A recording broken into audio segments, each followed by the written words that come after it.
ఇప్పుడు దుగ్గిరాల సమాచారాన్ని తెలుసుకుందాం.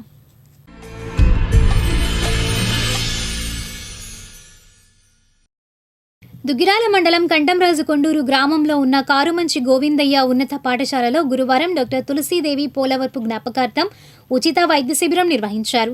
ఎన్ఆర్ఐ సూపర్ స్పెషాలిటీ ఆధ్వర్యంలో ట్రస్ట్ నిర్వాహకులు డాక్టర్ పోలవరపు రాఘవరావు పర్యవేక్షణలో కార్యక్రమం జరిపారు. ఉదయం 9 గంటల నుండి సాయంత్రం 4 గంటల వరకు వైద్య శిబిరాన్ని కొనసాగించారు. శిబిరం నందు చెవి, ముక్కు, గొంతు, దంత, స్త్రీలు, చిన్నపిల్లలకు సంబంధించిన వ్యాధులు, కంటి, ఈసీజీ, రక్తపోటు వంటి వైద్య పరీక్షలు ఉచితంగా నిర్వహించారు. ఈ కార్యక్రమంలో ఎన్ఆర్ఐ ఆసుపత్రి కార్యదర్శి Somu Krishnamurthy, superintendent G Srinivasarao, dean doctor Lakshmi, director Upendranath Nimmagadda, Navyasri, Poojitha, Bhargav Krishna, Pooja, Eswarlal, Naveen, Sai, Harshavardhan, HM Lanka Ravindrababu, పాఠశాల అధ్యాపకులు, సిబ్బంది, విద్యార్థులు పాల్గొన్నారు. Karumanchi Govindaiah high school and Tulasi Parvathi memorial trust స్థాపించింది 1992లో ఈ పిల్లలు చదువుకోవటానికని పెట్టాము. మెయిన్గా తులసి పార్వతి గారు పెట్టారు. వాళ్ళకి చాలా కష్టపడి చదువుకున్నాను. దుగ్గిరాలో వెళ్ళి చదువుకునేది ఎప్పుడునో ఇక్కడ మెయిన్గా ఆడపిల్లలు అందరూ చదువుకుంటారని పెట్టింది. అంతా బాగా చదువుకుంటున్నారు. ఇప్పుడు 350 మంది ఉన్నారు. ఇప్పుడు ఇక్కడ ఇది ప్రైవేట్గా రన్ చేస్తున్నాము. గవర్నమెంట్ ఎయిడ్ కానీ ఏమీ తీసుకోవట్లేదు. అంతా బాగా జరుగుతుంది. ఇప్పుడు ఈ రోజున ఎన్ఆర్ఐ మేనేజ్మెంట్ కృష్ణమూర్తి గారు, డీన్ గారు, బాబు గారు, తర్వాత మన ఎంఎస్ గారు, వీళ్ళంతా మేనేజ్మెంట్ టీము వచ్చి ఇక్కడ హెల్త్ క్యాంప్ కండక్ట్ చేస్తామంటే ఈ పిల్లలకు ఉపయోగపడుతుందని చాలా పెట్టాము. అంతా బాగా చేస్తున్నారు ఇక్కడ. అప్పుడు ఊళ్ళో వాళ్ళకి అందరికీ ఒక 600 పీపుల్ కన్నా హెల్త్ చేస్తున్నారు. ఇది చాలా గొప్పతనము for NRI medical college and hospital. వాళ్ళ దాతృత్వానికి చాలా థ్యాంక్స్ చెప్తున్నాను నేను. వచ్చినందుకు, విలేజర్స్కి హెల్ప్ చేస్తున్నందుకు 2 మాటలు చెప్పాలను. ఎన్ఆర్ఐ అకాడమీ ఆఫ్ సైన్సెస్ అంటే NRI medical college super speciality hospital తరఫున ఈ రోజున కారుమంచి గోవిందయ్య ఉన్నత పాఠశాల విద్యార్థులకు, అంటే ఇది మా డాక్టర్ పోలవరపు రాఘవరావు గారి భార్య Tulasi Devi memorial charitable and education trust ఆధ్వర్యంలో నడుస్తూ ఉంది. ఉన్నటువంటి పిల్లలందరికీ కూడాను ఆరోగ్యమే మహాభాగ్యం అనేటువంటి ఆరోగ్యం మనందరికీ తెలిసిందే. పిల్లల ఆరోగ్యాన్ని మనం కనుక కాపాడుకుంటే రాబోయే రోజుల్లో మంచి భారతదేశానికి మంచి ఉన్నతమైనటువంటి పౌరులుగా మనం ఇచ్చేటువంటి అవకాశం ఉంటుంది. వాళ్ళు అలాగే మండలంలో మాకు తెలిసింది ఈ స్కూల్ నుంచి పాస్ అయినటువంటి 10th క్లాస్ విద్యార్థులు 100% సక్సీడ్ అయ్యారట. మరి ఇంకా వాళ్ళకి 100% సక్సీడే కాదు, డిస్టింక్షన్ మార్కులతో రావాలి అంటే మంచి ఆరోగ్యం ఉండాలి వాళ్ళకి. ఆ మంచి ఆరోగ్యాన్ని, విద్యని మా రాఘవరావు గారు ఇస్తున్నారు. ఆరోగ్యాన్ని ఇచ్చేటువంటి మా డాక్టర్స్ అందరూ ఈ రోజున ఎన్ఆర్ఐ మెడికల్ కాలేజీ నుంచి అన్ని departments, general medicine, orthopedic, ophthalmology, అనేక రకాలైనటువంటి గైనకాలజీ డిపార్ట్మెంట్ నుంచి విద్యార్థులతో పాటు వాళ్ళ తల్లిదండ్రులకి మరియు గ్రామస్తులకు కూడా ఈ రోజు 4 గంటల వరకు కూడా ఉచిత వైద్యాన్ని మేము అందించి, ఇంకా మనం మెరుగైన వైద్యం కావాలి అంటే మేమే మా బస్సుల్లో తీసుకుని వెళ్ళి వాళ్ళకి వైద్యాన్ని అందించి మళ్ళీ తీసుకొస్తామని చెప్పడం జరిగింది. ఈ అవకాశాన్ని ఈ గ్రామ ప్రజలందరూ కూడాను విద్యార్థులు ఉపయోగించుకుంటారని, మాకు కూడా ఇలాంటి ఒక మంచి ఉన్నతమైనటువంటి కార్యక్రమంలో మా ఎన్ఆర్ఐ అకాడమీ పాల్గొనేటువంటి అవకాశం ఇచ్చినందుకు విద్యార్థులకి, ఈ రవీంద్ర గారు, హెడ్ మాస్టర్ గారికి అందరికీ ధన్యవాదాలు తెలుపుకుంటున్నాను. రోజున ఎన్ఆర్ఐ హాస్పిటల్ నుంచి మరి డాక్టర్ పోలవరపు రాఘవరావు గారి ఆధ్వర్యంలో ఎంఎస్ గారు, శ్రీనివాసరావు గారు, అట్లానే కృష్ణమూర్తి గారు, ఎన్ఆర్ఐ సెక్రటరీ గారు అయినటువంటి కృష్ణమూర్తి గారు, మరి నిమ్మగడ్డ ఉపేంద్ర గారు, ప్రసాద్ బాబు గారు, అట్లాగే ఆప్థమాలజీ లక్ష్మి గారు, మరి వీరందరూ కూడా ఇచ్చేసి వారి యొక్క మరి బ్లెస్సింగ్స్ ఈ పాఠశాలకి, అట్లానే ఈ యొక్క ఆరోగ్యం పెంపొందించడంలో వారు బాగా ఆసక్తి చూపించి మా పాఠశాలకు వచ్చినందుకు మాకు ఎంతో సంతోషంగా ఉన్నది. ఈ పాఠశాల మరి వ్యవస్థాపకులైనటువంటి శ్రీ కీర్తిశేషులు మరి పోలవరపు తులసి భారతీదేవి గారి ఆత్మకి శాంతి కలగజేయటం అంటే, ఎందుకంటే ఈ మంచి కార్యక్రమం చేయడం ద్వారానే మరి వారి ఆత్మకి శాంతి కలుగుతుందని భావిస్తున్నాను. ఇటువంటి కార్యక్రమాలు ముందు ఇంకా ఎన్నో మరి ఎన్ఆర్ఐ డాక్టర్ గారి దగ్గర నుంచి మాకు ఉంటాయని ఆశిస్తూ మరి సెలవు తీసుకుంటున్నాం. కారుమంచి గోవిందయ్య గారి ఉన్నత పాఠశాలలో ఎన్ఆర్ఐ మేనేజ్మెంట్ సహకార్యంతో మల్టీ స్పెషాలిటీ క్యాంప్ ఒకటి నిర్వహించామండి. ఈ క్యాంపులో కంటికి సంబంధించి ENT, orthopaedic, general medicine, paediatrics ఆ విభాగాలకు నుంచి డాక్టర్లందరూ విచ్చేసి ఇక్కడ పిల్లలందరికీ ప్లస్ వాళ్ళ పేరెంట్స్కి అందరినీ పరీక్షించి వాళ్ళకి ఏమన్నా ప్రాబ్లమ్స్ ఉన్నప్పుడు దానికి సంబంధించి హెడ్ మాస్టర్ గారికి ఆ లిస్ట్ అంతా ఇస్తామండి. వాళ్ళందరినీ కూడా మా కాలేజ్ బస్సు పంపించి దాంట్లో తీసుకుని వచ్చి వాళ్ళకి ట్రీట్మెంట్ అన్ని అందజేసి మళ్ళా పంపిస్తాము. ఇక్కడ పిల్లలందరినీ ఉద్దేశించి కంటికి ఈ మధ్య వాళ్ళు వాడే స్క్రీన్స్, మొబైల్స్ వీటి వల్ల కంటికి వచ్చే ప్రాబ్లమ్స్ గురించి వారికి కొంచెం అవగాహన కల్పించాము.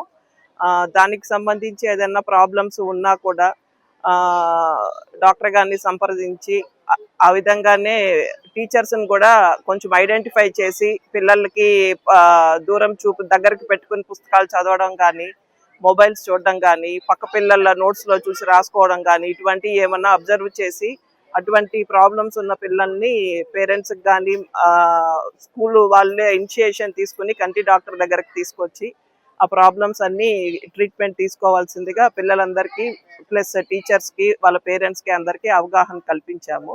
ఈ అవకాశం కల్పించిన మా ఫౌండర్ డైరెక్టర్ శ్రీ పోలవరపు రాఘవరావు గారికి మా కృతజ్ఞతలు తెలియజేస్తూ సెలవు తీసుకుంటున్నాం. దళితవాడల్లోని సమస్యలను పరిష్కరించాలని కోరుతూ కేవీపీఎస్ వ్యవసాయ కార్మిక సంఘం ఆధ్వర్యంలో ప్రచార యాత్రను పెదకాకాణిలో ప్రారంభించారు. దీనిలో భాగంగా గురువారం దుగ్గిరాల మండలంలో తుమ్మపూడి, చిలువూరు, పెనుమూలి, దుగ్గిరాల తదితర గ్రామాల్లోని ప్రచార యాత్రను నిర్వహించారు. ఈ కార్యక్రమంలో కేవీపీఎస్ రాష్ట్ర కార్యదర్శి ఏ మాల్యాద్రి, జిల్లా గౌరవ అధ్యక్షులు వై నేతాజీ, వ్యవసాయ కార్మిక సంఘం జిల్లా కార్యదర్శి ఈమని అప్పారావు, జిల్లా అధ్యక్షులు జెట్టి బాలరాజు, కేవీపీఆర్ జిల్లా నాయకులు బూరుగ వెంకటేశ్వర్లు, జె నవీన్ ప్రకాష్, ఏ కమలాకర్, విజయలక్ష్మి, మేరీ, మండల రైతు సంఘం నాయకులు యార్లగడ్డ బ్రహ్మేశ్వరరావు, సిఐటియు నాయకులు గుట్టిపాటి శ్రీనివాసరావు తదితరులు పాల్గొన్నారు. ఈ యాత్ర ఉద్దేశాన్ని దుగ్గిరాల నాయకులు చెప్పారు. ఈరోజు కుల వ్యతిరేక పోరాట సంఘం కేవీపీఎస్, ఆంధ్రప్రదేశ్ వ్యవసాయ కార్మిక సంఘం మరియు ప్రజా సంఘాల ఆధ్వర్యంలో రాష్ట్రంలో దళితులు ఎదుర్కొనే ఆర్థిక, రాజకీయ, సామాజిక సమస్యలపైన సమగ్రంగా పరిశీలన చేసి ఆ సమస్యల పరిష్కారం కోసంగా అధికారులకి అర్జించడం కోసంగా ఈ కార్యక్రమం జరుగుతూ ఉంది. ఈరోజు రాష్ట్రంలో పరిశీలన చేశాం. దాదాపు 1243 గ్రామాల్లో అధ్యయనం చేస్తే భారతదేశానికి స్వాతంత్రం వచ్చి 80 ఏళ్ళ తర్వాత కూడా దళితులకి దుర్భరమైన పరిస్థితులు ఉంటా ఉన్నాయి. అభివృద్ధి లేదు. అభివృద్ధి కోసం కేటాయించిన నిధులు అయితే ఉన్నాయో ఆ నిధులు కేటాయింపులు తక్కువ, విడుదల తక్కువ, ఖర్చు తక్కువ. అలాంటి దుర్భరమైన పరిస్థితుల్లో దళితులు నేటికి కొనసాగుతున్న పరిస్థితి ఉంది. ఈరోజు దళితులు గ్రామీణ ప్రాంతాలకు వెళ్తే ఈ యొక్క ఆంధ్రప్రదేశ్ 1243 గ్రామాల్లో పరిశీలన చేస్తే దాదాపు 750 గ్రామాల పైగా దళితులకి శ్మశానాలు లేవు. ఉన్న శ్మశానాలు ఆక్రమణ గురైన, బాటలు లేవు, బాటలు ఆక్రమణ గురైన. మన దుగ్గిరాల మండలంలో కూడా సూత్య, తుమ్మపూడి కావచ్చు, దావులూరు కావచ్చు, ఇలాంటి ప్రాంతాల్లో దళితులకి శ్మశానాలు లేవంటే ఎంతకన్నా దౌర్భాగ్యమైన పరిస్థితి ఉందని చెప్పి అడుగుతా ఉన్నాం. కేవీపీఎస్ ప్రజా సంఘాలు కలుపుకొని ఉమ్మడి ఆంధ్రప్రదేశ్లో పోరాట ఫలితంగా రాజశేఖర రెడ్డి ముఖ్యమంత్రి కాలంలో జీవో 123 వచ్చింది. ఈరోజు పాలకులు మారారు, పార్టీలు మారాయి, కానీ దళితుల కోసం కేటాయించిన ఏదైతే జీవో ఉందో ఆ జీవో 123 అనేది నేటికి పరిష్కారం కాకుండా పరిస్థితి. ఆ జీవో సారాంశంగా చూస్తే ఎక్కడైతే దళితులకి శ్మశానాలు లేవో ప్రభుత్వ భూములు 2 ఎకరాలు కేటాయించిన జీవో చెబుతా ఉంది. ఎక్కడైతే బాటలు ఆక్రమణ అవుతా ఉన్నాయో, శ్మశానాలు లేని పరిస్థితుల్లో అక్కడ ప్రభుత్వ భూములు లేకపోతే ప్రైవేట్ భూములు ఎక్కడ కొనేమని చెప్పి జీవో చెబుతా ఉంది. కానీ జీవో ఉంది కానీ దళితుల యొక్క శ్మశానాల్లో మాత్రం ఏమాత్రం కూడా మార్పు లేదు, అభివృద్ధి లేదు. అందుకోసంగా ఈరోజు ప్రజా సంఘాలుగా మేము ఆంధ్రప్రదేశ్ ఎక్కడైతే దళితులకి శ్మశానాలు లేని ప్రాంతాల్లో కూడా గుర్తించి ఆ సమస్యల పరిష్కారం కోసంగా రాబోయే కాలంలో ఆందోళన చేయడం కోసంగా ఈ ఆందోళన ఉధృతి చేయడం కోసంగా ఈరోజు ఈ ప్రచార యాత్ర నిర్వహిస్తా ఉన్నాం. అదే కాదు, ఈరోజు గ్రామీణ ప్రాంతాల్లో ఇళ్ల స్థలాలు లేవు, ఇల్లు లేవు. ఒకవేళ ఇళ్ల స్థలాల్లో ఉన్నాయంటే క్రమంలో ఒక్కొక్క ఇంట్లో 2-3 కాపురాలు ఉంటా ఉన్నాయి. ఇళ్ల స్థలాలు ఇస్తా ఉన్నాయంటే పాలకులు ఇళ్ల స్థలాలు ఇవ్వలేదు, ఇల్లు కట్టిస్తా ఉన్నట్టు పాలకులు ఇల్లు కట్టించలేదు. కానీ ఇళ్ల కోసమా ప్రభుత్వం ఇచ్చినటువంటి 1,50,000 సరిపోక ఇల్లు కట్టుకోవాలంటే ₹1,00,000 అప్పు చేసి కట్టుకోవాల్సిన పరిస్థితుంది. కాబట్టి ఈరోజు మేము ప్రజా సంఘాలుగా ఎక్కడైతే ఇల్లు లేవో ఇల్లు వేసుకునే వాళ్ళకి ఇల్లు కట్టించాల్సిన ప్రభుత్వ బాధ్యతల్ని విస్మరించారు. కాబట్టి మేము డిమాండ్ చేస్తా ఉన్నాం, ఎక్కడైతే ఇళ్ల స్థలాలు లేని ప్రాంతంలో ఇళ్ల స్థలాలు ఇవ్వాలి. ఇల్లు కట్టించడం కోసం కనీసం 5 లక్షలు అని చెప్పి డిమాండ్ చేస్తా ఉన్నాం. కానీ పాలకులు మాత్రం మాట్లాడలేదు. అందుకోసంగా ఇళ్ల స్థలాల కోసంగా ఈరోజు ప్రజా సంఘాలుగా మేము ప్రభుత్వాన్ని డిమాండ్ చేస్తా ఉన్నాం. ఈ యొక్క ప్రభుత్వం ముందుకు రాకపోతే ఎక్కడైతే ప్రభుత్వ భూములు ఉన్నాయో, ఎక్కడైతే ప్రభుత్వం సంబంధించినటువంటి మిగులు భూములు ఉన్నాయో ఆ భూములు ఇళ్ల స్థలాలు వేయడం కోసం ప్రజా సంఘాలుగా వ్యవసాయ సంఘంగా ప్రయత్నం పెట్టుకుంటా ఉన్నాం. చివరిగా ఈరోజు జస్టిస్ పుణ్య కమిషన్ సిఫార్సు వచ్చినాయి, కానీ అమలు కావట్లేదు. దళితుల మీద వివక్ష గురి చేస్తా ఉన్నారు, దళితుల మీద దుర్మార్గానికి దాడులు చేస్తా ఉన్నారు. ఈ రోజు దళితులని కులం పేరుతో దూషించి అవమానపరుస్తా ఉన్నారు. దీనికోసంగా జస్టిస్ పుణ్య కమిషన్ సిఫార్సులు అమలు కావట్లేదు. ఉమ్మడి ఆంధ్రప్రదేశ్ లో చంద్రబాబు ముఖ్యమంత్రిగా ఉన్నప్పుడు జస్టిస్ పుణ్య కమిషన్ వచ్చింది, కానీ ఈరోజు జస్టిస్ పుణ్య కమిషన్ అమలు కావట్లేదు. అదేవిధంగా ఉమ్మడి ఆంధ్రప్రదేశ్ లో కోడే రంగారావు కమిషన్ చేస్తే ఆ కమిషన్ ప్రకారంగా సిఫార్సు చేశారు. ఎక్కడైతే భూములు లేవో ఆ భూములకు సంబంధించిన విషయంలో పరిశీలిస్తే కోడే రంగారావు చట్టం ప్రకారంగా ఆంధ్రప్రదేశ్ లో విస్తారమైన మిగులు భూములు ఉన్నాయి. ఈ భూములు కనుక ప్రభుత్వాలు కనుక సంతృప్తిపరిస్తే భూమిలోని ప్రతి వ్యవసాయ కార్మిక కుటుంబానికి, పేద కుటుంబానికి 5 ఎకరాలు మెట్ట 3 ఎకరాలు మాగాడే వచ్చి చెప్పి కోడే రంగారావు చెప్పారు.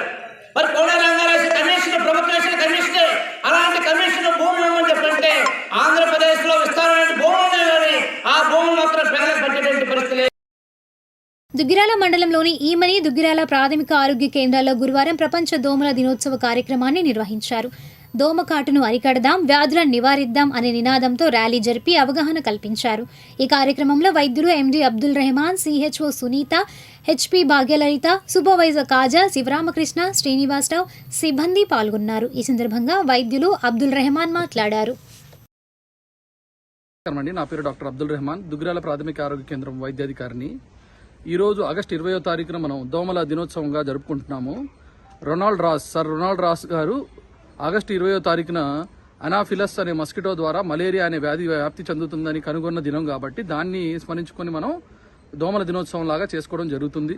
ఈ దోమల దినోత్సవం యొక్క ముఖ్య ఉద్దేశం ఏంటంటే మనం అవగాహన కల్పించడం, దోమల గురించి, దోమల ద్వారా వచ్చే వ్యాధుల గురించి అవగాహన కల్పించే కార్యక్రమం చేయడం జరుగుతుంది. ముఖ్యంగా మనకు దోమల ద్వారా వచ్చే వ్యాధులు ఏంటంటే మలేరియా, డెంగ్యూ, చికన్ గునియా, ఫైలేరియాసిస్ అలాంటి వ్యాధులన్నీ కూడా మనకు దోమల ద్వారా వస్తాయి. అదే దోమలు పుట్టకుండా చేయడం కానీ, దోమలు కుట్టకుండా చేయడం కానీ ఇవి మనం పాటించుకోగలిగితే ఈ వ్యాధులన్నిటి నుంచి మనం రక్షించుకోగలం. ముందుగా అందరూ కూడా దోమలు పుట్టకుండా చేయాలి. దోమలు ఎక్కడ పుడతాయి? ఇంకుడు గుంతల్లో, నీళ్లు నిల్వ ఉన్న ప్రదేశాల్లో పుడతాయి. కాబట్టి మనం మన ఇళ్లలో పరిసరాల్లో ఇంకుడు గుంతలు అన్ని పూడ్చుకోవాలి.